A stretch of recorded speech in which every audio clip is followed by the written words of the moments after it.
We need to get rid of it. The other half was like, no, don't get rid of it. It was a huge fight. New York, same thing every year. Columbus Day, Indigenous Peoples Day. Columbus Day, Indigenous Peoples Day. Yeah, there was an interview on the news I saw once. It wasn't supposed to be funny, but I found it funny. The reporter went up to some guy and was like, sir, what are you going to be doing for Indigenous Peoples Day? And he was like, let me tell you something, it's Columbus Day. I'm sick and tired of people coming in and changing the name. We're proud of that day. It's Christopher Columbus. It's Columbus Day. It's not going to change. In fact, how would you feel if somebody came along, took something that's been around for a long time, and just decided to switch it and call it something else, huh? How would you feel? I was like, but sir, isn't that the spirit of Columbus Day? I'll be honest, I'm not a big fan of Indigenous Peoples Day, the title. I don't like it. I think it's a cop-out. I don't think it's specific enough. It's lazy. You know, Indigenous Peoples Day. Which Indigenous people? Where? How? Give me something, you know? You know what I liked about Columbus Day? Is that it was specific. Yeah. It was a specific, inspiring story of a man by the name Christopher Columbus, who believed against all odds that he could sail the wrong way around the world and get to India from the other side. Nobody believed in him. Yeah. He was like, I'm gonna do this. They were like, you can't do it, Chris. And he was like, I'm gonna do it. They're like, you can't do it, Chris. He's like, I'm gonna do it. They're like, you can't do it, Chris. And he raised money. He fought for years. He finally got the ships, and he sailed the wrong way around the world, and he didn't do it.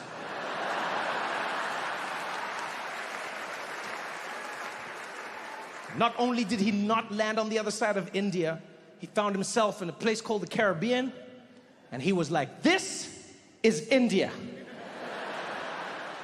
And the people there were like, I don't know if you've been eating some of the herb we've been leaving about, but this is totally not India. And they're like, this is India, and you guys are Indians. They're like, brother, we are not Indians. He's like, I know Indians when I don't see them. You're Indians. You're just on the far side, so you're West Indians. And he stuck with it. Christopher Columbus stuck with it his entire life. Other explorers would come to him, they'd be like, yo, Chris, I don't think you made it to India. He's like, it's India. They're like, I don't think it's India. He's like, it's India. He died refusing to acknowledge the possibility that he never made it to India. Not only that, my friends, he never set foot in America. Ever. Ever. And yet, he had a public holiday named after him in America. That, my friends, is the inspiring story of how white men can fail up.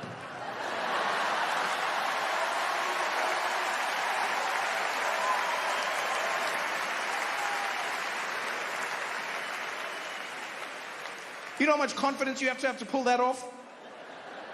Nobody else. That is white man confidence. Nobody else possesses that level of confidence.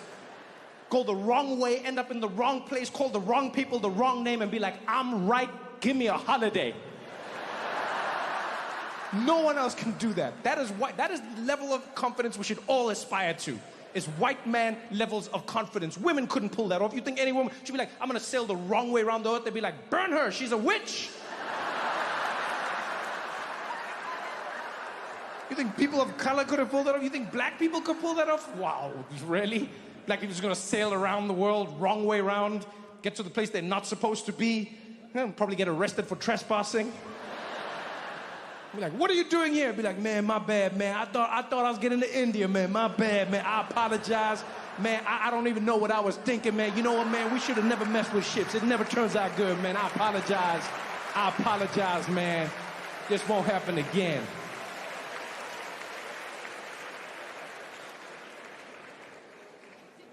Why would you want to bury your history? Yeah, I've never been to a country where you are truly on your own when you're shopping. Like, you walk into a store, nobody helps you, nothing. You don't know who works there, you don't know who's doing anything. Literally, it's like undercover employee. You're just walking around. It's like 20 minutes. Nobody helped me. And then finally I started picking my own clothes. And then I heard like an annoyed voice behind me. It was like, can I help you? I was like, hi, yes, I need to get a few clothes, please. My luggage was lost. And then Detroit, I got roasted more than I've ever been roasted in my life. Ever. I got roasted. Everything I chose came with a scathing review. I was like, yeah, could I please get this in a medium? He's like, medium? No, you mean large or extra large, no? Yeah, no, this one is the medium for your body. I don't think so, no? I was like, I'm sorry, what? He's like, no, yeah, I think you are large, extra. I can bring that one for you, okay? Medium is too much for the shirt, okay? I'm like, what? Yo, everything. There's a point where there's a jacket I wanted to buy. I was like, yeah, could I get this? He's like, oh, no, this one for your skin tone is not great.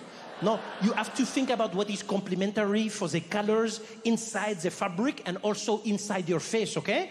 This one is not the best. I was like, yo, I already own something like this. He's like, and you are wearing it?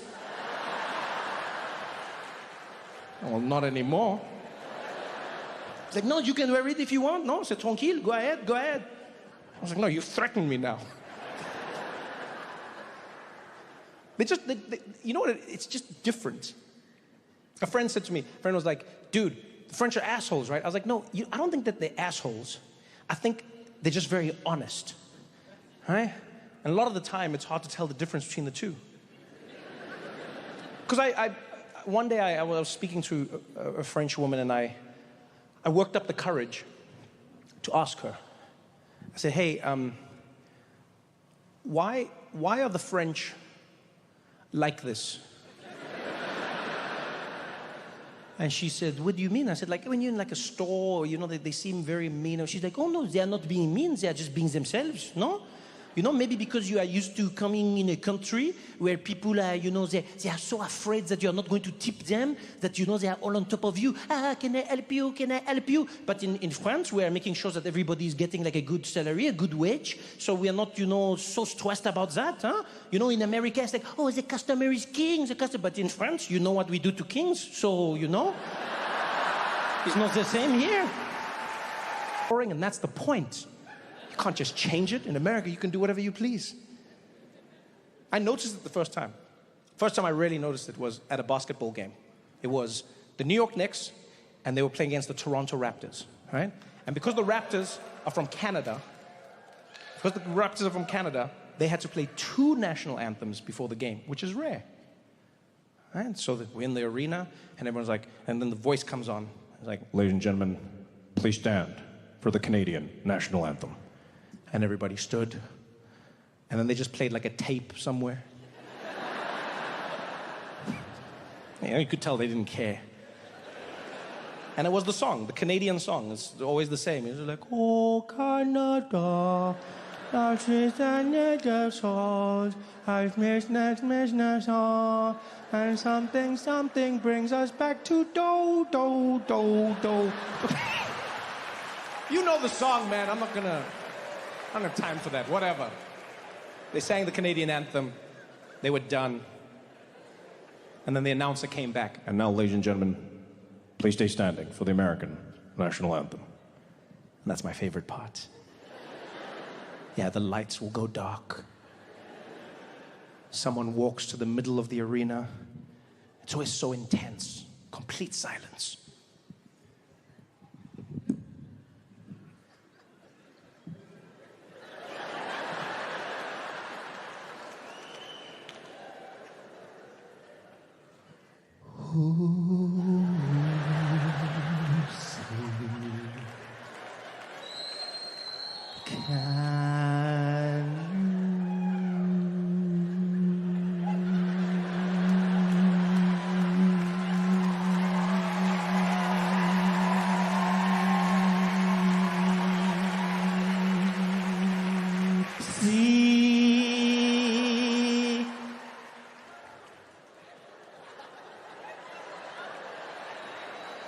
By the dawn, early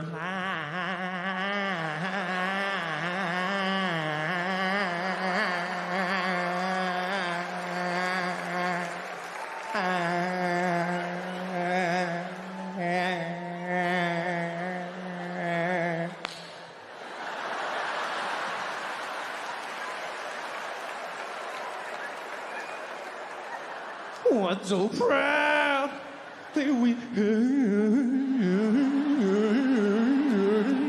Why are you trying to make the anthem sexy? What are you doing? What are you doing? I never understand that. Why are you trying to make it a sexy song?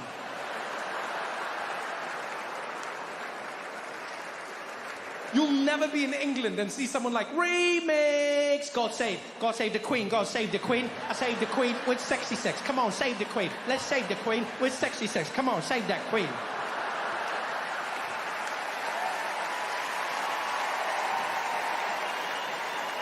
Oh, man.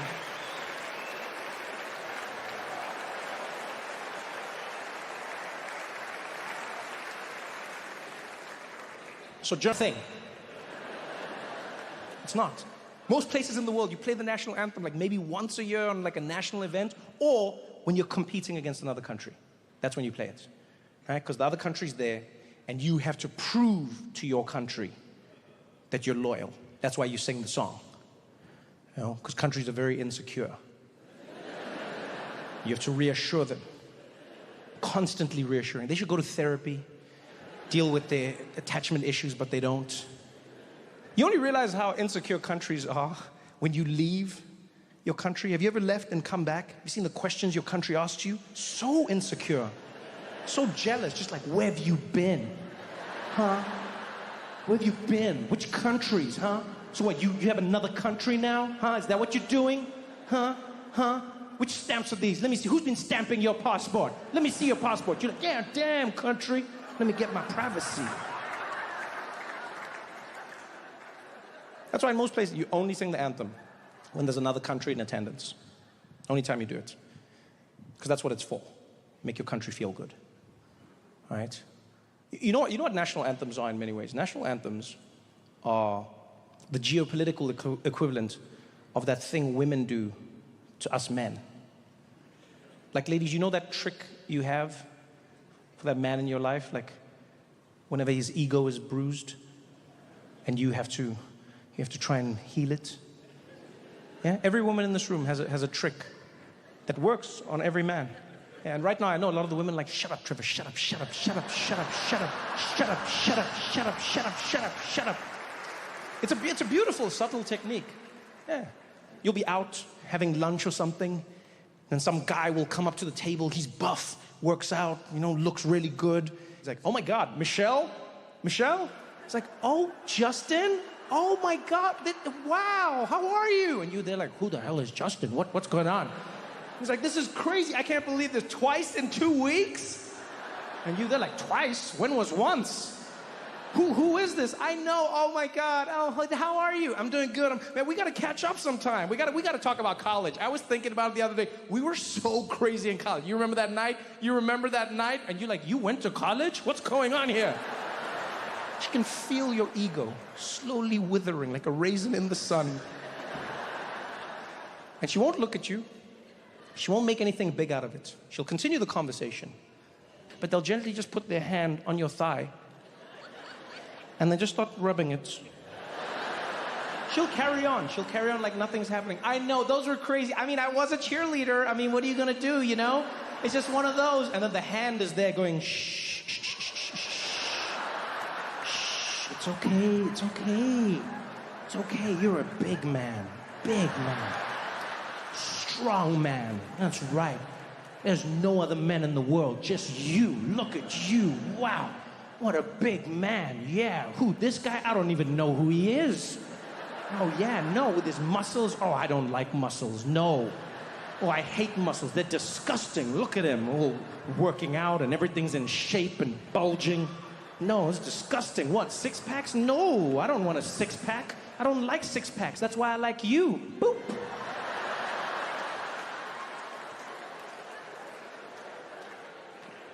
That's what a national anthem is.